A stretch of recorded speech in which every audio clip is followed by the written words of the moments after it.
So let's talk just for a few seconds about the final valve, the tricuspid valve. The tricuspid valve can be affected in severe rheumatic heart disease, but these days that is very rarely seen. One can have congenital tricuspid stenosis, something that often requires repair in childhood. But most commonly, we see tricuspid regurgitation when patients develop heart failure that results in dilatation and poor functioning of the right ventricle. What happens then is the right ventricle stretches the valve ring a little bit so that it leaks, and often we call this functional tricuspid regurgitation. Why? Because it gets better when we treat the heart failure and the heart shrinks down a little bit. Occasionally, when a patient is being sent for valve replacement, either mitral valve or aortic valve replacement, there is such severe heart failure that the tricuspid valve has been markedly stretched open. And in that setting, either tricuspid valve replacement or more commonly, a plastic surgical operation in which the valve is tightened up is done by the surgeons at the same time that they replace either the mitral aortic valve or possibly both. In most cases, the functional tricuspid regurgitation gets better when the patient's heart failure is treated. Just an echo here to show you again an example of severe tricuspid regurgitation. You can see there the rainbow image of a large jet of tricuspid regurgitation going down into the right ventricle in this patient with functional tricuspid regurg secondary to heart failure.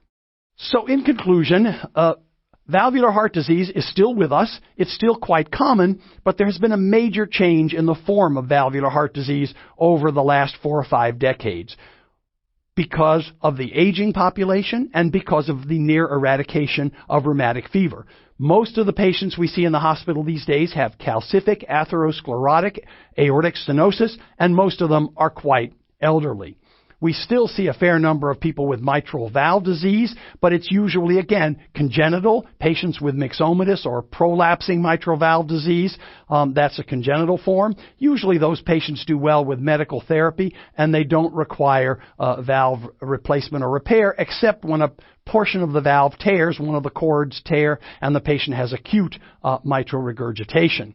The elderly population with atherosclerotic aortic stenosis often have a lot of comorbid conditions. Of course, they're elderly, and so they may be quite complicated with lung disease and liver disease and so forth, and they often represent a real challenge to the cardiologist. Fortunately, we're now able to replace the valve with a catheter procedure, which is much less invasive compared to opening the chest, and for many of these elderly and frail individuals, that's a very good alternative.